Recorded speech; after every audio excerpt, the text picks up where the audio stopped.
اسی طرح سے جو عمل اللہ کے نبی صلی اللہ علیہ وسلم نے کیا اس کو کرنا چاہیے، اور جو آپ صلی اللہ علیہ وسلم نے موقع ہونے کے باوجود نہیں کیا اس کو نہیں کرنا چاہیے، اس کا نہ کرنا دین ہے، اس کا نہ کرنا دین ہے۔ مثال عمر بن خطاب رضی اللہ تعالیٰ عنہ کہتے ہیں، ان کے بارے میں روایت ہے، انہ جاء الی الحجر الاسود، وہ حجر اسود کے پاس آئے، فقبلہ، اور اس کو چوما،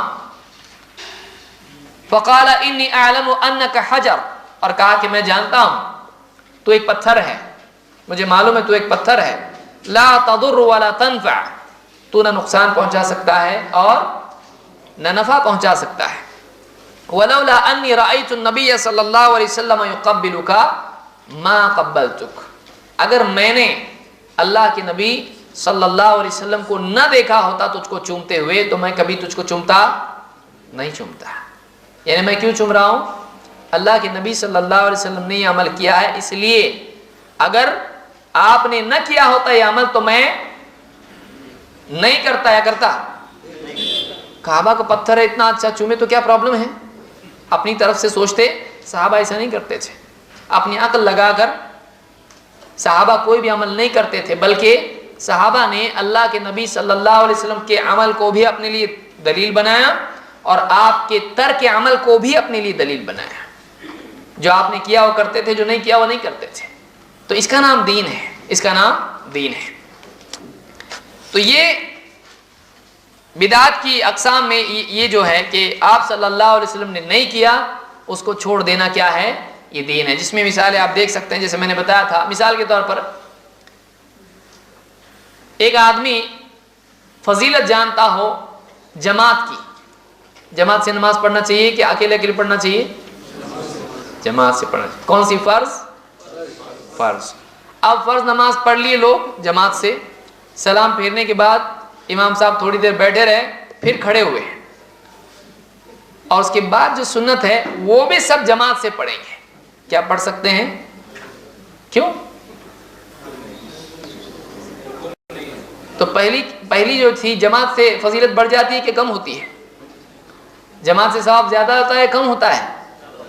حدیث میں ہے نا، ایک آدمی کا اکیلے پڑھنا اور اس کا جماعت میں پڑھنا 25 سے 27 گنا زیادہ ثواب اس کو ملتا ہے کہ نہیں ملتا ہے؟ تو پھر اب سنت جماعت سے پڑھ سکتے ہیں؟ نہیں پڑھ سکتے ہیں؟ ثواب نہیں ملے گا؟ کیوں نہیں پڑھ سکتے ہیں؟ فرض کے لیے طریقہ ہے لیکن سنتوں کے لیے طریقہ نہیں ہے۔ تو ایک آدمی یعنی جماعت کی فضیلت اپنی جگہ، لیکن چونکہ یہ عمل اللہ کے نبی صلی اللہ علیہ وسلم نے نہیں کیا، یہاں زبردستی جماعت کی فضیلتیں بیان کر کے اس کو عمل کرا سکتے ہیں؟ بالکل نہیں، کیونکہ سنت اللہ کے نبی صلی اللہ علیہ وسلم نے انفرادی طور پر صحابہ نے بھی پڑھی، آپ نے بھی انفرادی پڑھی۔ کبھی بھی اپنی زندگی میں 5 وقت کی جو نمازیں ہیں، سنت نمازیں جن کو تطوعات کہتے ہیں، جن کو رواتب کہتے ہیں، ان کو کبھی جماعت سے پڑھا؟ آپ نے کبھی بھی اس کو جماعت سے نہیں پڑھا۔ تو جو نہیں کیا آپ نے موقع ہونے کے باوجود، عجیب بات ہے، فرض جماعت سے پڑھ رہے ہیں، اس کے پہلے اور بعد میں جماعت سے نہیں پڑھ رہے ہیں، تو کیوں وہ نہیں پڑھ سکتے تھے؟ اگر یہ خیر ہوتی تو جماعت کی فضیلت ہم کو سکھایا جس نے ہم کو جماعت کی فضیلت سکھلائے، وہ شخصیت جماعت چھوڑ دے، ایسا ہو سکتا ہے؟ تو خیر جماعت میں ہے یا جماعت چھوڑنے میں ہے؟ فرض کے لیے خیر کس میں ہے، جماعت میں یا جماعت چھوڑنے میں؟ اور سنت کے لیے کیوں؟ کیونکہ اللہ کے نبی صلی اللہ علیہ وسلم کا یہی عمل تھا، اور ہمارے معاشرے میں بھی آج بھی یہی عمل ہے۔ تو کسی کو بدعت سمجھانا ہو کہ جو کیے وہ کرنا چاہیے، جو چھوڑے وہ چھوڑنا چاہیے، چاہے جماعت کی فضیلت ہم کو معلوم ہو، تو یہ سمجھانے کے لیے بہت ہی اچھی مثال ہے۔ اس طرح سے اور بھی بہت ساری باتیں کہی جا سکتی ہیں۔ مثال کے طور پر کوئی آدمی وضو کرتا ہے، وضو میں وہ سوچے کہ باقی سب لوگ تو ایسے ہی دھو لیتے ہیں، میں ایک دم ٹوٹل پاک ہو کے جاؤں گا اللہ کے پاس، اور اس کے لیے کیا کرے؟ وضو میں چہرہ دھوئے، پھر صابن لے، ہاتھ دھوئے صابن سے، سر پہ مسح کرنے کی بجائے سر صابن سے دھو لے، چلے گا؟ صابن سے تو زیادہ پاک ہو رہا ہے، یہ سپر پاک ہے، اور اسی وضو کو کیا بولیں گے؟ سپر وضو۔ تو زیادہ اللہ پسند نہیں کرے گا. یہ تو ایک دم ہی پاک ہو کے آ رہا ہے, یہ میڈیکلی بھی پاک ہے, پورے جرمز وغیرہ سب کلین ہو کے آیا ہے, گناہوں سے تو ہوا ہی ہوا ہے, لیکن جراثیم وغیرہ سے بھی پاک ہو کے آ رہا ہے. تو کیا ایسا وضو چلے گا؟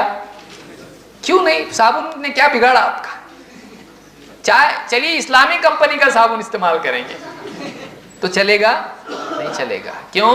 اس لیے کہ اللہ کے نبی صلی اللہ علیہ وسلم کے زمانے میں یہ عمل نہیں ہوتا, وضو کا طریقہ نہیں ہے.